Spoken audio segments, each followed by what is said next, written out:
Good morning guys. So ngayon first time natin magpakain o mag-alaga ng hito fingerlings. Kahapon lang natin nabili at nailagay na natin dyan sa ating fish pond. Try ko lang pakainin sa oras na ito kung kakain na ba sila. So konti lang yung ating ilagay na pagkain. Pagising ko, diretso kagad ako dito sa fish pond. Tinitingnan ko kung saan na yung aking mga hito na nilagay ko kahapon kasi hindi ko makita. Baguhan pa kasi tayo sa pag-alaga ng ganitong isda. So inisip ko na lang na nasa ilalim sila, baka naginawan sila sa tubig, sobra sigurong lamig, so sa ilalim medyo mainit kaya nandun sila sa ilalim, kaya naisipan ko na lagyan ko ng konting pagkain para lalabas sila. Totoo nga, tama nga yung aking hinala. Nang nailagay ko na yung pagkain, naglabasan na yung mga isda. So muna ni itsura sa atong fish pond na na isda, pero minanatay anda rin unana para na siya ay diba? Para na oxygen ang atong isda. Gibutangan na to ana para ang mga dahon sama na dahon para dili mo diretso ang dahon diha, para limpyo siya. Lubog-lubog pa to gahapon, sa sige na to balik-balik sa filter, itinaw na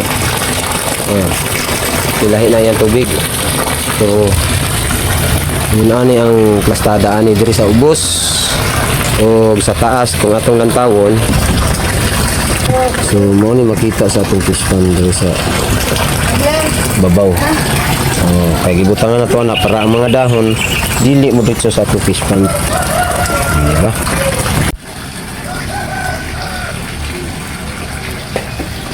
Yan ani na siya guys.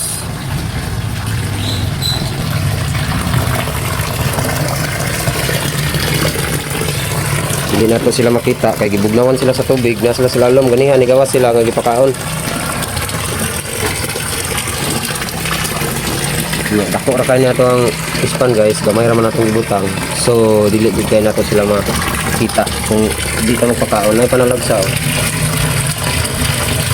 Talagsaw nga makita nito. Pero ang uman na lalom dito para og ilangon.